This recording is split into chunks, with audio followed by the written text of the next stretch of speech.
चित्तस्य पदेन वाचां मलं शरीरस्य च वैद्यकेन योपाकरोत्तं पर्वर्मुनीनां पतञ्जलिं प्राञ्जलिरानतोऽस्मि। पतंजलि प्राञ्जलिरानतोऽस्मि। बहुत अर्थात बढ़िया, बहुत बढ़िया। ठीक है, ठीक है, कोई बात नहीं। अब ऐसे करते हैं प्रवीण जी, लास्ट में सुने क्या? ओके मैम, जैसा आप चाहो। हाँ, लास्ट में सुन लेते हैं फिर। जी जी मैम। ठीक है, चलिए। आज हम स्टार्ट कर लेते हैं जहां हमने छोड़ा था, उससे थोड़ा सा पहले से रिकैप ले लेते हैं। कहाँ छोड़ा था, कौन बताएंगे? कहाँ छोड़ा था? हरिओम अनीता जी। मैम 50। 50 छोड़ा था, वेरी नाइस। देखिए आप ही जग रही हैं, बाकी सब सो रहे हैं, कोई रिप्लाई नहीं करता है। रुचि जी 50, वेरी नाइस। तो अभी हम रिकैप लेंगे, तो किसका लेंगे? 47, 48, 49 एंड 50 का, ठीक है? क्योंकि लास्ट क्लास में हमारे यही हुए थे। तो हम देख रहे थे विभूति पाद में हमने भूत जय कर लिया था, विभूतियां ले रहे थे ना एक के बाद एक। तो भूत जय हो गया था, भूत जय के बाद हमने इंद्रिय जय। इंद्रिय जय करने के लिए सूत्र क्या कह रहे हैं? सूत्रकार यानी महर्षि पतंजलि क्या कह रहे हैं कि ग्रहण स्वरूप अस्मिता अन्वय अर्थवत्व संयमात इंद्रिय जय। इंद्रिय जय करने के लिए ग्रहण, ग्रहण कौन करता है? इंद्रियां करती है ना, ग्रहण होती है। उनका स्वरूप कैसा होता है? और वो अस्मिता यानी कि बहुत ही उनका सूक्ष्म अहंकार होता है। ये सब अन्वय करते हैं गुणों का। अन्वय मतलब गुणों से रिलेटेड होता है ना, कि जो हमारी नेचर होती है किसी भी मनुष्य की, वो हमारे गुणों के अकॉर्डिंग होती है, सत्वरजतम के अकॉर्डिंग। ठीक है, परवीन जी कैमरा ऑफ कर, वो माइक ऑफ कर लेना अपना। तो वो हमारे गुणों के अकॉर्डिंग होती है ना, सत्वरजतम तम के अकॉर्डिंग। तो उसी उन्हीं गुणों के अनुरूप हमारी इंद्रियां भी भोग करती हैं। इंद्रियां भी विषय वही वाले ग्रहण करेंगी, है ना? कोई भी सात्विक पुरुष है अगर, तो वो कोई भी क्या तामसिक गुण वाले जो प्रवृत्ति के लोग हैं उनके कार्य करेगा? नहीं करेगा ना। तो इसीलिए जो जिस प्रवृत्ति का होगा, जिस गुणों का होगा, वो उसी प्रकार के विषयों को ग्रहण करता है। अर्थवत्व, फिर उनका प्रयोजन क्या है, अर्थ क्या है इनके होने का? उनका अर्थ होता है भोग और अपवर्ग कराना। ठीक है ना? जब हम इन सब में संयम कर लेते हैं तो हम इंद्रियों को विजय प्राप्त कर लेते हैं, इंद्रियों को जय कर लेते हैं। और इंद्रियों को जय करने के बाद हमें क्या क्या मिलता है? ततो ततः, यानी कि जब इंद्रिय जय हो जाता है उसके बाद नंबर 1 मनोज वित्वम, हम मनोज मन की तरह से उड़ान भरने वाले हो जाते हैं। हमारी गति मन की तरह से हो जाती है। जैसे मन कहीं भी क्षण भर में कहीं भी पहुंच जाता है, उसी प्रकार हम सशरीर वहीं तक भी जा सकते हैं, सूक्ष्म शरीर के द्वारा या कैसे भी। और उसके बाद विकिरण भाव, उसमें हम विकिरण भाव का भी हमारा कार्य कर सकते हैं। जैसे कि हमने शरीर नहीं लेकर गए, हमने बिना शरीर के ही वहां पर जाकर के उन विषयों का भोग कर लिया। ठीक है? और उसके बाद तीसरा जो आता है वो आता है प्रधान जयश्च। हम प्रकृति पर, प्रधान किसको कहा है? प्रकृति के मूल तत्व को प्रधान कहा है, कि यानी कि सभी चीजों को हम जीते जीते जीते जीते प्रधान तक चले गए हैं, मूल प्रकृति तक चले गए हैं। तो वहां तक हमने अधिकार कर लिया है प्रकृति पर। फिर आता है हमारा 49 सूत्र, कि सत्व पुरुष अन्यता ख्याति मात्र से सर्वभाव अधिष्ठात्रत्वम सर्वज्ञात्रत्वम च। यानी कि जो सत्व और पुरुष, सत्व का मतलब क्या बताया था यहाँ पर? जो बुद्धि है ना, उसको बताया था। यानी कि बुद्धि और पुरुष, यानी कि प्रकृति और पुरुष। बुद्धि किस में होती है? प्रकृति में होती है ना, प्रकृति का एक हिस्सा है सत्व। तो बुद्धि और पुरुष के को जो अन्यता, अन्य मानते हैं, अलग अलग मानते हैं, उनकी ख्याति मात्र भी हो जाती है कि ये बुद्धि पुरुष और सत्व अलग अलग हैं। उस ख्याति मात्र से ही सर्व भावों का, सभी भावों का वो मालिक बन जाता है, यानी कि सभी भावों का ज्ञाता भी बन जाता है। सर्व ज्ञातृत्वम च, सभी का ज्ञाता बन जाता है और सभी भावों का मालिक बन जाता है। अब यहाँ पर दो शब्द हैं, अधिष्ठात्रम और ज्ञातृत्वम। एक तो होता है ना एक चीज का मालिक होना, और दूसरा होता है कि उस चीज के बारे में सब कुछ जानना।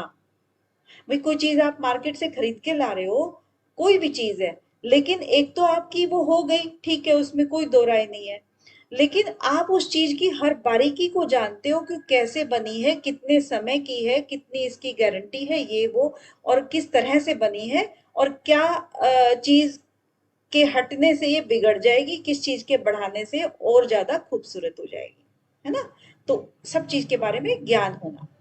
50वें में क्या कह रहे हैं कि तद वैराग्यात अपि दोष बीज क्षय कैवल्यम। तब यानी कि जब सब चीजों के बारे में ज्ञान हो ही गया है, तब इन सब से जब वैराग्य आ जाता है, जो वैराग्य है ना, सारे वैराग्य जो आ गए, इन वैराग्यों से भी जब वैराग्य आ जाएगा जो हम कर रहे थे, तब दोष बीज, जो सारे दोष बीज जो थे हमारे, जो कि विषयों का ग्रहण करने के उसमें थे, पड़े हुए थे, कि कभी भी अगर उचित मिट्टी पानी, यानी कि बेशक वो वैराग्य हो गया है किसी भी संत में, लेकिन कभी कोई ऐसा मौका आया कि उसको वो माहौल मिल गया कि वापस से फिर से वो संसार सागर में फंस सकता है, तो वो दोष बीज, तो जब वैराग्य कर लेगा उनसे, तब वो दोष बीज का भी, उस परिस्थिति का भी जिसमें कि वो फिसल सकता था, उस दोष दोष बीज का भी वो क्षय कर देता है, और फिर क्या हो जाता है, कैवल्यम, फिर वो केवल रह जाएगा। अब यहां तक कराए थे, ठीक है ना, कोई दिक्कत तो नहीं ना यहाँ तक किसी को भी। नहीं मैम। हम्म। तो अब अपना आता है 51 सूत्र। 51 में क्या कह रहे हैं कि स्थानु यानी स्थानी उपनिमंत्रणे संगस में अकरणम पुनः अनिष्ट प्रसंगात। ठीक है, तो यहाँ पर स्थानु, एक एक शब्द को हम देख लेते हैं, पहले क्या कह रहे हैं। मोटा मोटा तो इसका ये है कि जो स्थानीय जो ये होते हैं, हमारे लीडर्स होते हैं, स्थान, जिस स्थान पर हम रहते हैं उस पर, उनके निमंत्रण पर नहीं जाना चाहिए। उसके निमंत्रण पर जाने से क्या होता है, वो वापस से अनिष्ट की संभावना हो जाती है, अनिष्ट होने की। और एक योगी का अनिष्ट कब होता है, जब वो वापस योग साधना से फिसलना शुरू कर देता है, ठीक है ना। तो अब हम देख लेते हैं एक एक शब्द को कि स्थानीय किसको कहते हैं। स्थानीय का मतलब क्या है यहाँ पर, कि जो स्थान होता है, जिस स्थान पर राजा महाराजा या हमारे बड़े बड़े नेता या बहुत ही रिनाउंड पर्सन जिनको बोलते हैं, उनकी बात कर रहे हैं। और उपनिमंत्रण मतलब उनके निमंत्रण देने से, क्योंकि देखिए योगी बन चुका है ना वो, जिसने कि कैवल्य की प्राप्ति तक भी उसने प्रयास कर लिया है ना। और यहाँ तक सभी चीजों का अधिष्ठाता बन गया है, ज्ञातृत्व हो गया है, इंद्रिय जय हो गया है, भूत जय हो गया, तो भाई योगी तो योगी हो गया, बहुत ज्यादा प्रसिद्ध योगी हो गया। अब प्रसिद्ध योगी होने से जो जिस जहां पर योगी रह रहा है, तो वहां पर उसकी ख्याति फैल जाएगी। अब फैलेगी तो वहां के जो राजा महाराजा हैं या वहां के जो नेतागण हैं, वो उनको बुलाएंगे, उपनिमंत्रण है, उनको बुलाते हैं, फिर उनके बुलाएंगे, फिर वो जाएगा, जाएगा तो संग, उनका संग करने से स्मय, स्मय मतलब उसको अहंकार आ जाएगा। स्मय का मतलब अहंकार आ जाता है उसमें, क्योंकि एक बार बुलाया, दो बार बुलाया, आप देखोगे ना कि कोई भी योगी अगर असल में योगी है तो वो कभी भी अहंकार नहीं करेगा, लेकिन जब उसको बुलाने लग जाएंगे, इज्जत देने लग जाएंगे, तो धीरे धीरे करके उसमें अहंकार की भावना आ जाती है। और फिर पुनः, पुनः का मतलब क्या मैम हुआ, मैम योगी के अंदर अहंकार की भावना आ जाती है। हाँ जी, योगी के अंदर। क्यों, क्योंकि जो वहां के वो बार बार चीफ गेस्ट के तौर पे उसको बुलाने लगे हैं, या प्रदर्शन करने के लिए बुलाने लगे हैं, लोगों की वाहवाही उसको मिलने लगी है, और वाहवाही के साथ में भेंटें उसको चढ़ने लगी हैं, उसको फिर से लालच आने लगा है, और लालच और ये सब एक के बाद एक चीजें जो है ना वो उसके अंदर चिपकती चली जाएंगे फिर, है ना। तो जी मैम पुनः, जी। पुनः का मतलब दोबारा। योगी कहाँ था अभी, उसने सब कुछ जय कर लिया था, लेकिन जब अगर वो संग कर लेता है, उपनिमंत्रण, यानी कि जब निमंत्रणों को स्वीकार करना शुरू कर देगा, तब स्मय, उसके अंदर अहंकार आ जाएगा। ठीक है, तो तब क्या होगा, पुनः अनिष्ट, तब पुनः अनिष्ट के प्रसंग आने शुरू हो जाते हैं, जो धीरे धीरे करके वो अपने जो योगी की जो सिद्धियां थी उनको प्रदर्शित करेगा।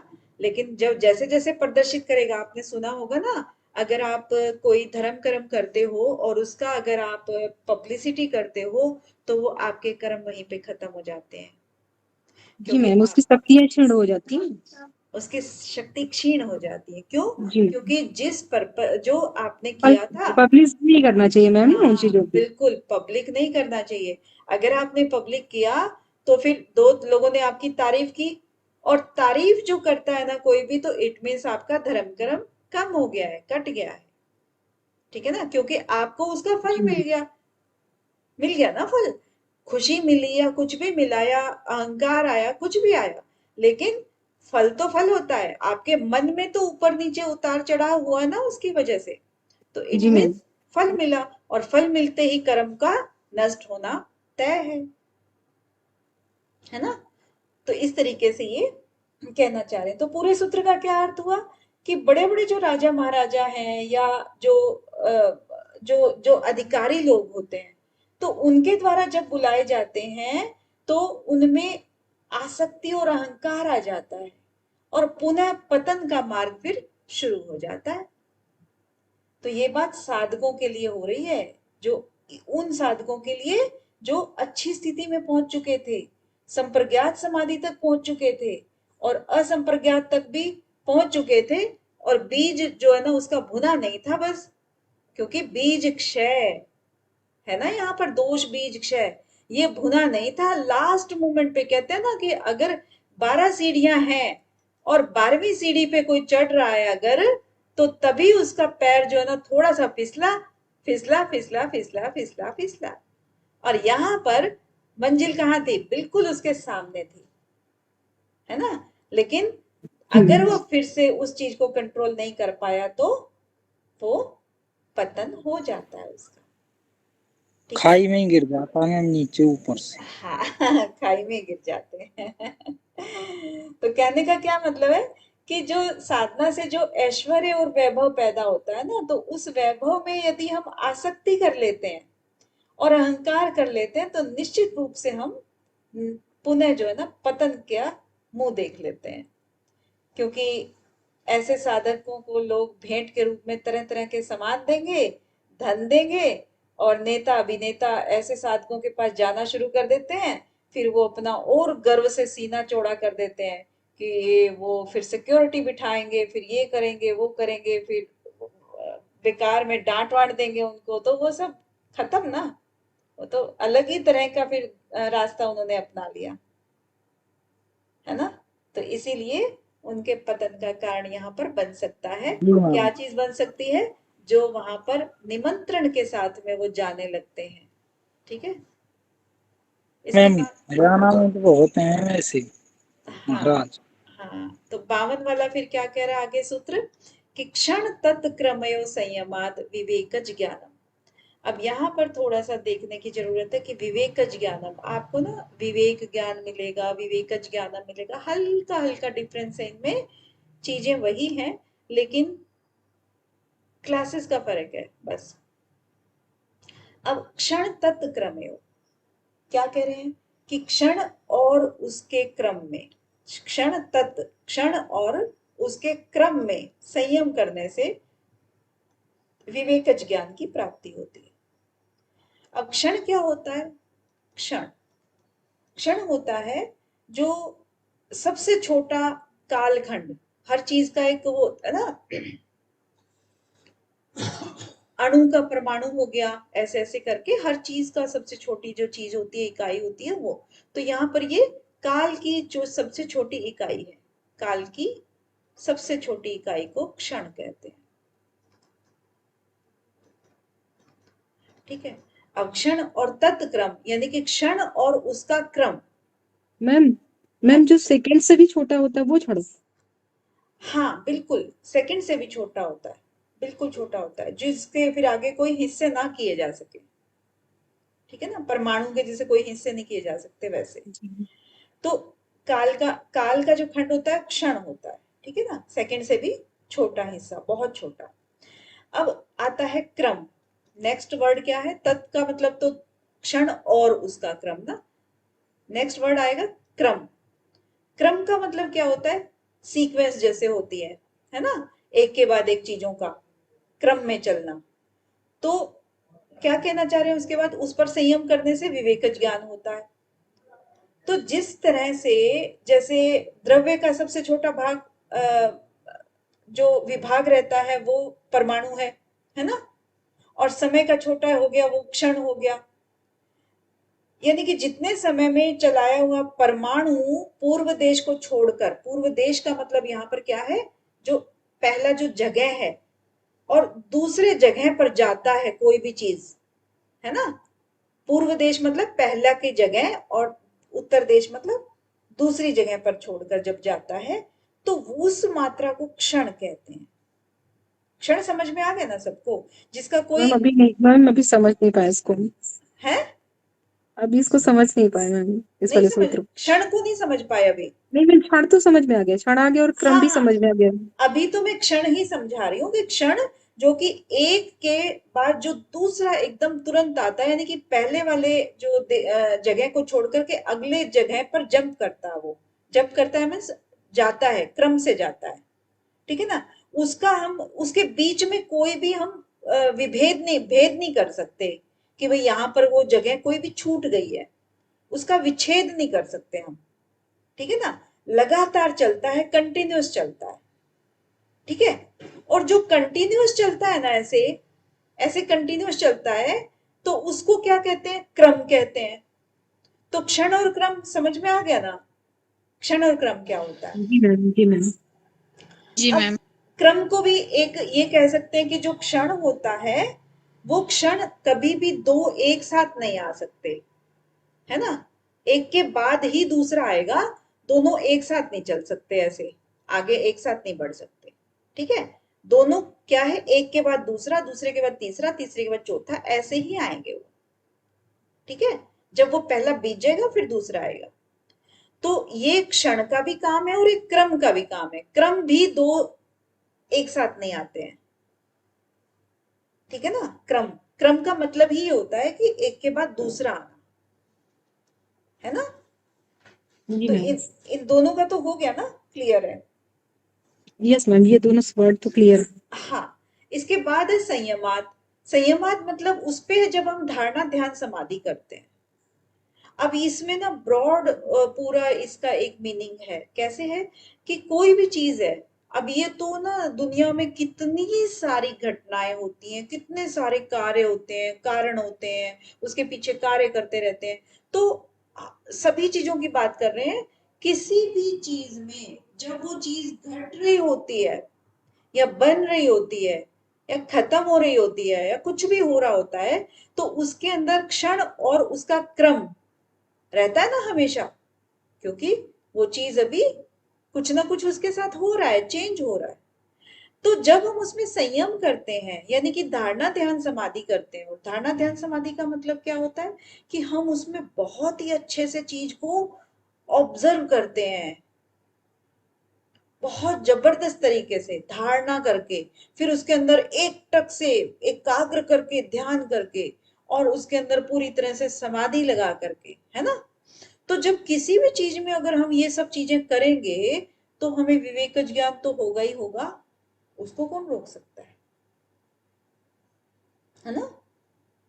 जी यानी कि मैम। अतीत का, अनागत का, सब चीज का, क्योंकि कोई भी चीज हमने देखी कि कहाँ से शुरू हुई और उसके बाद आज उसका क्या रूप है, कल उसका फ्यूचर का क्या रूप होगा, और उसके बाद फिर से बनेगी तो कैसे बनेगी, फिर उसका वर्तमान कैसा होगा, फिर उसका फ्यूचर क्या होगा।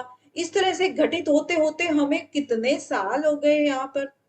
यानी कि अगर हम मृत्यु को देख रहे हैं कि बच्चा जन्म लेता है, जन्म लेने से पहले की उसकी कोई प्रक्रिया होती है, जन्म लेने के बाद वो कैसा होता है, जवानी में कैसा होता है, बुढ़ापे में कैसा होता है, किस तरह से बीमारी आकर के या उसका जर्जर शरीर होकर के वो क्षीण होकर के दुनिया को छोड़ के चला जाता है, फिर मिट्टी में मिल जाता है, फिर से पैदा होता है, फिर ये वो, मतलब एक नहीं, हमने कितने सारे लाखों एग्जाम्पल देखे हैं। और देखिए ये इसका मतलब उसमें संयम किया है हमने, है ना। इसी को बोलते हैं संयम। ये तो एक छोटी सी बात है, अदरवाइज बहुत सारी चीजों में संयम ही संयम है, सब चीजों में। तो क्षण और उसके क्रम में जब हम संयम कर लेते हैं तब विवेकज ज्ञान की प्राप्ति होती है। और विवेकज ज्ञान क्या कहते हैं यहाँ पर, विवेकज ज्ञान का मतलब क्या है, तो जो विवेक से उत्पन्न ज्ञान, विवेकज कौन सा ज्ञान, जो विवेक से उत्पन्न हुआ है,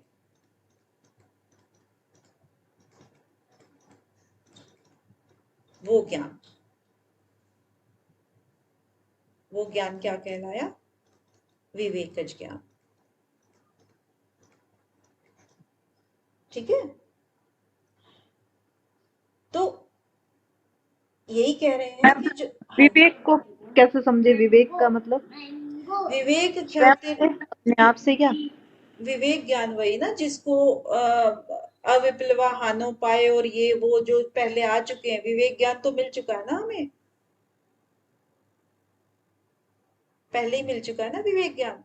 तो मैम जो स्वयं करके सीखा जाता है शायद वो विवेकज ज्ञान है, क्यों मैम? नहीं, जो प्रकृति पुरुष में जब भेद जो जान जाता है, उसके बाद बहुत सारी चीजें थी पहले विवेक ज्ञान की। ठीक है, तो उसके बाद विवेक ज्ञान हुआ एक, तो वो आपको बताया था। और उसके बाद विवेक से उत्पन्न ज्ञान, जैसे कि आपको एक एग्जाम्पल बताया था कि मान लीजिए 10th क्लास है आपकी, है ना। तो 10th क्लास में आप प्रविष्ट कर चुके हो, स्टेज आपकी 10th क्लास की है, किसी को भी आप बोलोगे 10th ही बोलोगे, है ना। अब इससे आपने सारे सब्जेक्ट्स में खूब डेली आपकी क्लासेस हो रही हैं, 7-7 8-8 आपके पीरियड लग रहे हैं। और उसके बाद फिर आपने पूरा फरवरी तक खूब अध्ययन किया है किसी चीज का। लेकिन अभी भी अगर कोई आपसे पूछे तो आप कौन सी क्लास में हो बेटा, 10वीं क्लास में, है ना। लेकिन क्या ये एंट्री पॉइंट में और एग्जिट पॉइंट में आपके ज्ञान में कोई अंतर नहीं है क्या, है ना। वो विवेक ज्ञान हुआ ना। हाँ, वो विवेकज ज्ञान हो गया। तो ये विवेक ज्ञान था आपका और ये विवेकज ज्ञान हो गया। आप इस तरीके से आपको समझ लीजिए। ठीक है, विवेक से उत्पन्न ज्ञान, जो हमें विवेक ज्ञान की ख्याति प्राप्त हुई थी ना पहले अलग अलग चीजों से, तो वो धीरे धीरे करके हमारी उस ज्ञान से जब हम और चीजों को जानते हैं, ठीक है, उससे फिर विवेकज ज्ञान बोलते हैं, विवेक से उत्पन्न हुआ ज्ञान बोलते हैं। ठीक है, विवेकज ज्ञान। अब 53 में क्या कह रहे हैं कि जाति लक्षण देश। अब देखिए ऐसे ऐसे शब्द आपके पहले भी आ चुके हैं। ठीक है, जाति लक्षण देश अन्यथा अनवच्छेदात तुल्योस ततः प्रतिपत्ति। अब यहां पर देखिएगा जाति से मतलब क्या है आपका, जाति का मतलब प्रकार हो गया, जन्म हो जाता है। जो मनुष्यों में जो एक धर्म है ना, जैसे कि एक अलग तरह का मानवत्व हो गया ना मनुष्यों का, कि मानवता ही नहीं है तेरे अंदर, ऐसा बोल देते हैं ना, तो वो चीज होगी। और जैसे गायों में गोत्व हो गया, जैसे भैंसों में महिषत्व हो गया, यानी कि अपने अपनी जो जाति के एक तरह का वो होता है, उसकी बात कर रहे हैं। लक्षण क्या हो गया आगे, लक्षण, लक्षण का मतलब चिन्ह होता है किसी भी चीज का, लक्षण क्या है उसके, है ना, चिन्ह है। यानी कि जो जाति में समान वस्तुएं हैं उनको अलग अलग करने वाले जो असाधारण नाम होते हैं, जैसे कि कुछ धर्म होते हैं उनके लक्षण है, जैसे कि लाल गाय होगी, सफेद गाय होगी, बड़े सींगों वाली हो गई, इस तरह की जो चीजें होंगी ना वो उसके लक्षण में आ जाते हैं। और देश क्या होता है, देश का मतलब स्थान है यहाँ पर, ठीक है ना। और अन्यता, अन्यता मतलब अलग अलग या भिन्न भिन्न, ऐसे कह सकते हैं। अनवच्छेदात यानी कि जो कि भिन्नता न होना या अलग अलग ना होना, ठीक है, अन्यथा अनवच्छेदात। तो उसके बाद तुल्योस यानी कि समान प्रतीत होना, समान होना, तुल्य प्रत्यो, है ना, ततः उससे, और प्रतिपत्ति यानी कि विवेकज ज्ञान हो जाता है, ये विवेकज ज्ञान से हो जाता है, ततः प्रतिपत्ति। तो अभी क्या कह रहे हैं कि ये वाला, इसको आप छोड़ो, इसी को साबित कर रहे हैं इस आगे इस चीज में, ततः प्रतिपत्ति यानी कि विवेकज ज्ञान क्या है। यहां पर तो कह दिया कि विवेकज ज्ञान मिल जाता है ये से, अब विवेकज ज्ञान क्या है ये 53 वाले सूत्र में बता रहे हैं कि विवेकज ज्ञान से जो आगे है ना, ये जाति से, यानी कि जो जाति लक्षण देश के अनुसार विभाजन जिसका हो जाए, तो उसको क्या करते हैं, उसका जो सामान्य आदमी होते हैं ना, वो तो उसका उससे करते हैं कि ये मानव है, ये पशु है, ये वो है, वो तो कोई भी कर देगा। उसके बाद फिर जो जाति है, जो समान है, जैसे कि एक बैल है, बैल की एक जाति होती है, फिर एक भैंस है, भैंस की अलग प्रजाति हो गई, है ना, तो उसके लक्षण के आधार पर भी ज्ञान हो जाता है, वो भी कोई भी आदमी कर देगा, सामान्य चीज है, ठीक है ना, ये गाय है, भैंस है, एक घोड़ा, एक गधा है। लेकिन फिर उसके बाद रंग के ऊपर आ जाती है बात कि चलिए भैंस की है, भैंस की बात हुई तो काली मिलती है लगभग। अब गाय है, गाय में कभी कभी होता है कि कोई काली भी हो जाती है, कोई भूरी भी हो जाती है, कोई सफेद भी हो जाती है ना, तो उसमें भी चलो अंतर हो जाता है, आम आदमी कर लेता है। प्रॉब्लम तब होती है जब जब जाति से भी सेम चीज है और लक्षण से भी लगभग सेम लग रहा है, देश यानी कि जगह से भी सेम है। अब यहाँ पर अन्यता यानी कि जो अलग अलग भिन्न थी वो, क्योंकि दो चीजें है ना यहाँ पर, मान लीजिए ये भी एक गाय है, ये भी एक गाय है, तो भिन्न हो गई ना, दोनों दोनों भिन्न है। लेकिन आगे क्या कह रहा है, अनवच्छेदात, लेकिन उसमें भिन्नता नजर नहीं आ रही है, तुल्योस एकदम से समान प्रतीत हो रही है दोनों, ठीक है ना, सेम चीज है दोनों की, लेकिन एक ये खड़ी है, दूसरी ये खड़ी है, अब पहचान के दिखाओ कि ये कौन सी वाली है।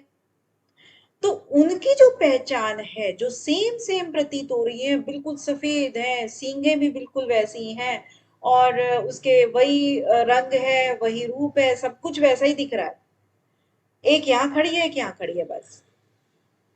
तो उसका जो ज्ञान है वो केवल और केवल अलग उसकी भिन्नता का ज्ञान कौन कर सकता है, विवेकज ज्ञानी ही कर सकता है।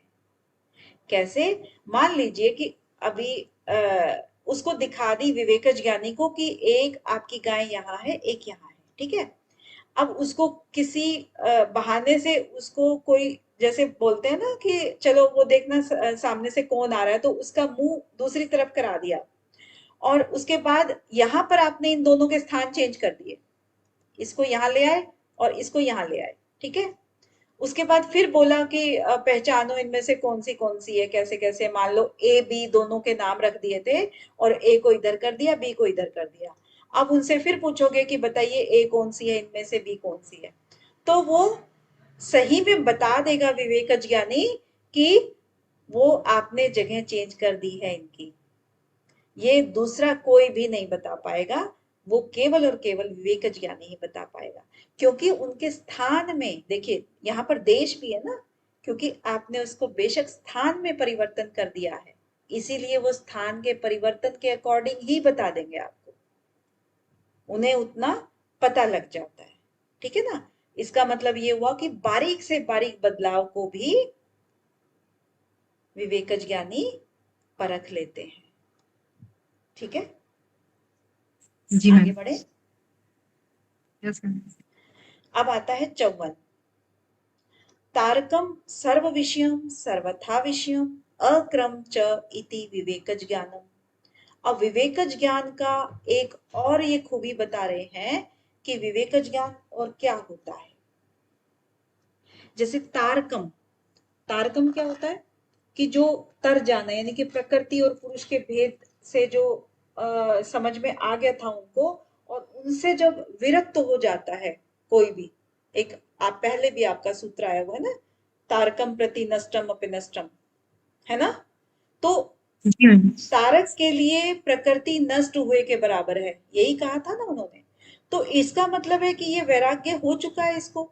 तो उस वैसे प्राणी को तारकम, जो तारक होता है, उस प्राणी को सर्व विषयम सर्वथा विषयम, सर्व विषय मतलब सभी विषयों का ज्ञान हो जाता है ना। कोई मुश्किल नहीं है ना, सभी विषय, सभी विषयों का ज्ञान हो गया।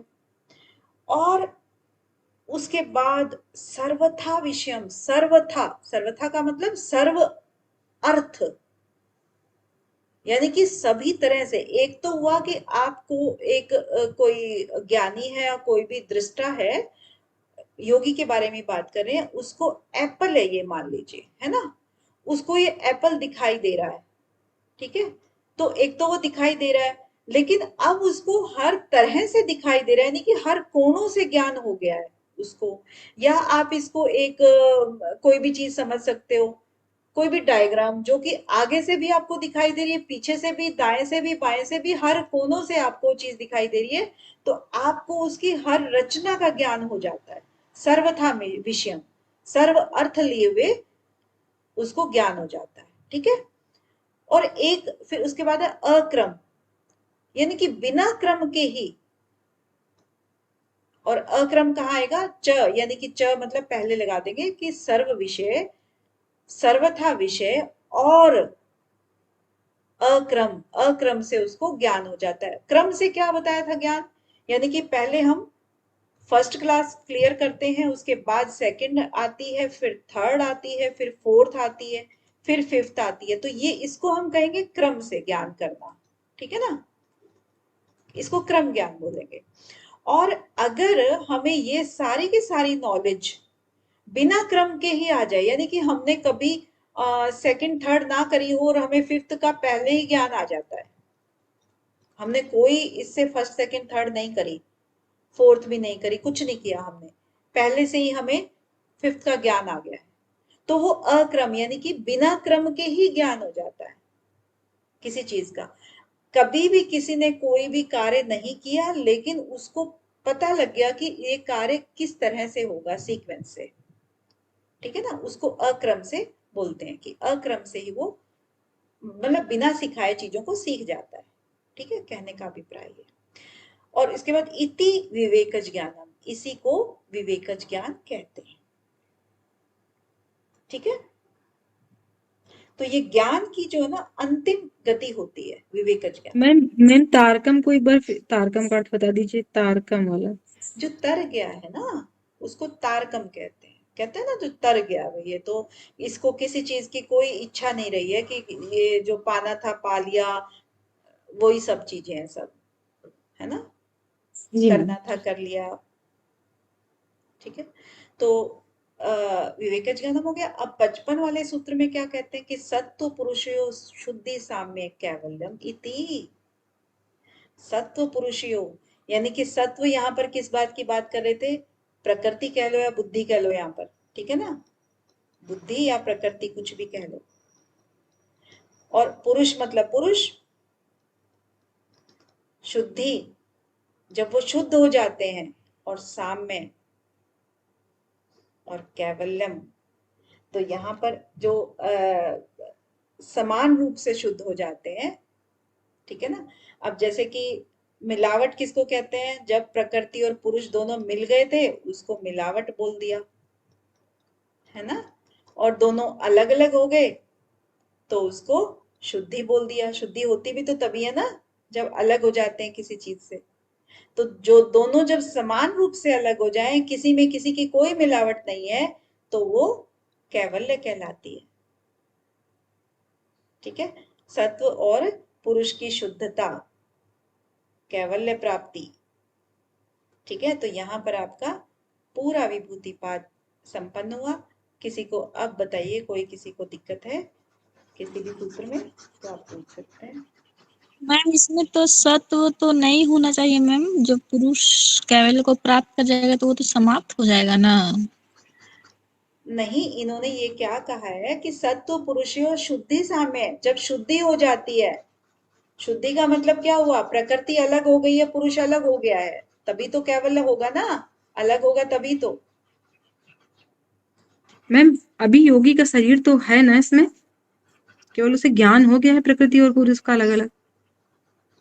हाँ, प्रकृति और पुरुष पुरुष का अलग अलग ज्ञान हो गया है, शुद्धि हो गई है। शरीर की तो बात ही नहीं कर रहे ना, जो भाव है आप उसको पकड़िए बस।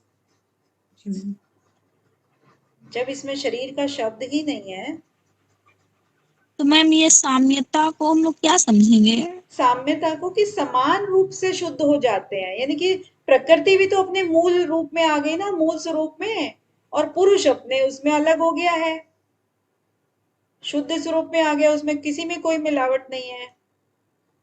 समान रूप से, साम्य मतलब समान रूप से, सत्व और पुरुष दोनों की शुद्धि समान रूप से जब हो जाती है तब वो कैवल्य कहलाता है। मैम हाँ जी, इसको वियोग से भी समझ सकते हैं मैम, प्रकृति अलग पुरुष अलग हो गए अपनी अपनी अवस्था में। हाँ तो अलग ही तो है। तो ठीक है, कुछ और?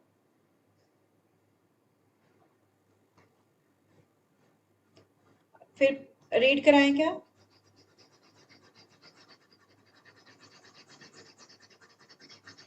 जैसे मैम आप कहें मैम जी। ओके, चलिए रीड कर लेते हैं। रीड करेंगे हम 47 से करेंगे 55 तक, ठीक है? हाँ जी, कौन सुनाएंगे पहले? अनीता नायक जी। जी मैम। ग्रहण ग्रहण स्वरूप अस्मिता अन्वयार्थ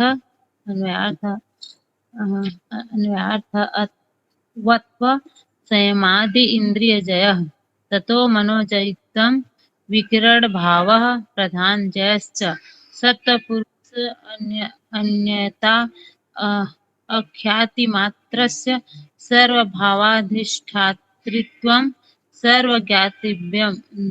सर्वज्ञातृत्वं च तदैव तदैराज्ञादपि दोषबीजक्षय कैवल्यम् स्थान्य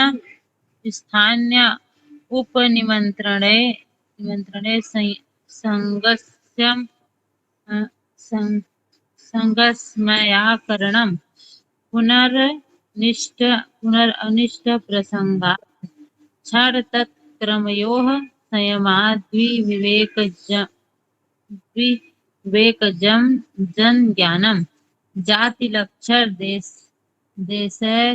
देशैर अन्यतान् वच्छेदातु तुल्ययोस्ततः प्रतिपत्तिः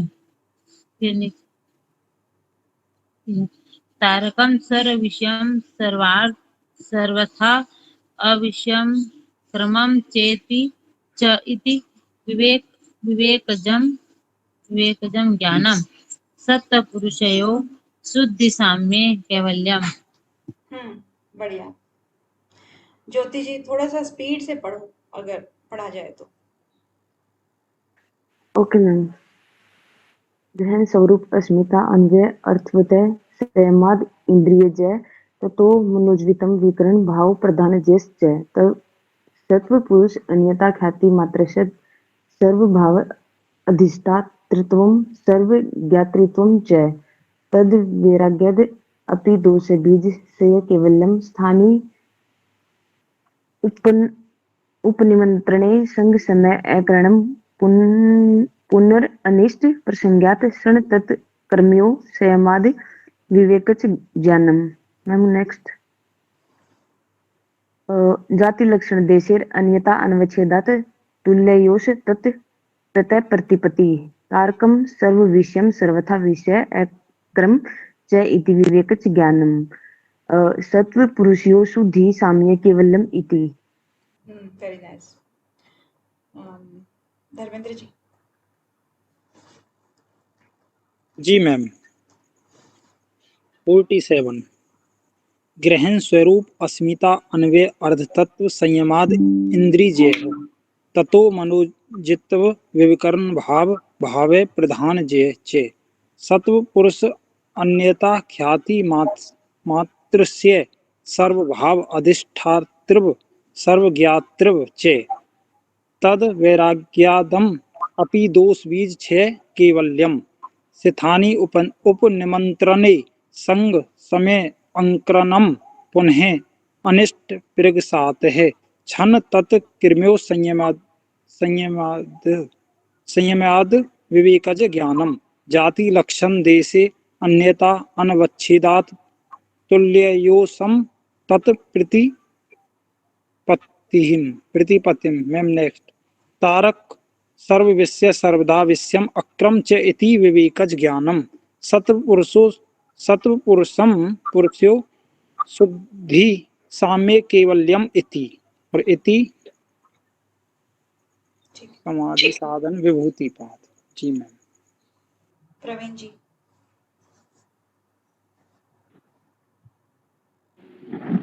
ग्रहण स्वरूप अस्मिता अन्य अर्थवाद संयमात इंद्रिय ततो मनोद्वितम विकरण भाव प्रधानश्च सतो पुरुष अन्यता ख्याति मात्रस्य सर्व भाव अधिष्ठातृत्वम सर्वज्ञातृत्वम च तद वैराग्यत्वम अपि दोष बीजस्य कैवल्यम स्थानु उपनिमंत्रणे संगस्य कारणम पुनरअनिष्टम प्रसंगात् तत् क्षण तत्कर्मयो संयमात् विवेक जम ज्ञानम जाति लक्षण देश अन्यथा अनवच्छेदात् तुल्यो तत्प्रतिपत्ति तारकम सर्व विषयम सर्वथा विषयम कर्मम चेति विवेक जन ज्ञानम ततो पुरुषयोर शुद्धि साम्य कैवल्यम इति। बहुत बढ़िया। रमन जी। जी मैम। ग्रहण स्वरूप अस्मिता अन्वय अर्थ तत्व संयमात इंद्रिय जय ततो मनोज्वित्वम विकर्ण भाव प्रधान जैसे च सत्व पुरुष अन्यता ख्याति मात्र से सर्व भाव अधिष्ठातृत्वम सर्व ज्ञातृत्वम च तत् वैराग्यम अपि दोष बीज से केवलम स्थानी उपनियंत्रणे सम्य अकरणं पुनः अनिष्ट संगत सन तत् कर्मियों संयमात विवेक ज्ञानम जाति लक्षण देश अन्यथा अनिच्छेत्वाद तुल्ययोस् तत्प्रतिपत्ति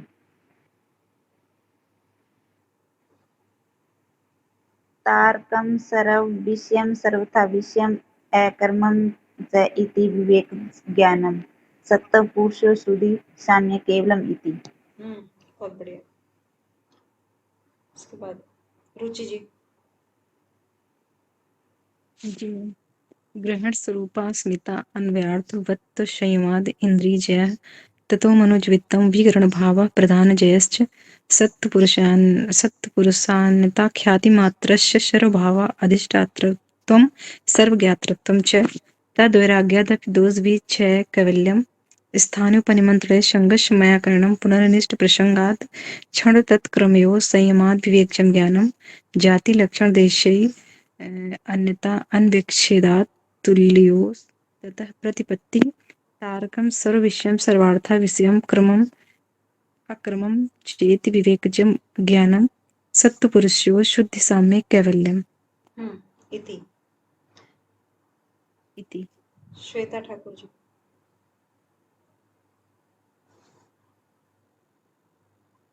श्वेता जी। चलिए मीना जी। ग्रहण स्वरूप अस्मिता अन्वय अर्थवत् संयमाद इंद्रिय जय तत्तो मनोजित्वम विकरण भावः प्रधान जयस्य च सत्पुरुष अन्यता ख्याति मात्रस्य सर्व भाव अधिष्ठात्रम सर्व ज्ञातृत्वम च तत् वैराग्याद अपि दोष विच्छय कैवल्यम स्थानीय उपनिमंत्र संग अस्म्य अकरणम पुनर अनिष्ट प्रसंगात क्षण तत्क्रमयो संयमाद विवेक जन ज्ञानम जाति लक्षण देशे अन्यथा अनवच्छेदात् तुल्येषु ततः प्रतिपत्ति तारकं सर्व विश्वं सर्वथा विषयम् अकरं च इति विवेकजन ज्ञानम सत्पुरुषयो शुद्धि साम्य कैवल्यम इति। बहुत बढ़िया। सुशीला जी। ग्रहण स्वरूप अस्मिता अन्वय अर्थवत्व संयमात् इंद्रिय जय ततो मनोजवितं विक्रम भाव प्रधानच जयश्च सत्व पुरुष अन्यथा ख्याति मात्रस्य सर्वभाव अधिष्ठात्वं सर्वज्ञातृत्वं च तद्वैराग्यादपि दोष बीजशय कैवल्यम स्थानयो उपनिमंत्रणे संग संयमाकरणं पुनरनिष्ट प्रसंगात् क्षण तत्क्रमयो संयमादि विवेकज ज्ञानम जाति लक्षण देशेर अन्यथा अनवच्छेदात् तुल्योस्ततः प्रतिपत्ति तारकम सर्व विषयम सर्वथा विषयक्रमम च इति विवेकज ज्ञानम सत्व पुरुषयो शुद्धि साम्य कैवल्यम इति। बहुत ही बढ़िया, बहुत सुंदर। Thank you. अभी परवीन जी सुनाएंगे। परवीन जी सुनाएंगे। आ जाओ विंडो पे।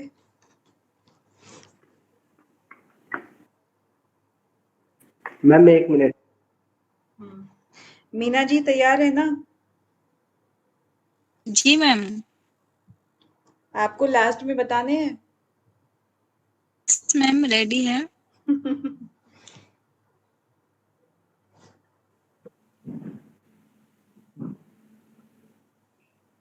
करें हाँ मैम जी। शुरू। हाँ जी परवीन जी। नमस्कार। नमस्कार। अथ योगानुशासनम योगस्य चित्तवृत्ति निरोध तदा दृष्टु स्वरूपे अवस्थानम वृत्ति सारूप्यम इत्यत्र वृत्ते पंचत्या क्लिष्टा अक्लिष्टा प्रमाण विपर्य विकल्प निद्रा स्मृति विपर्यो मिथ्या ज्ञानम अद्रूप प्रतिष्ठम शब्द ज्ञानानुपाती वस्तु शून्य विकल्प अभाव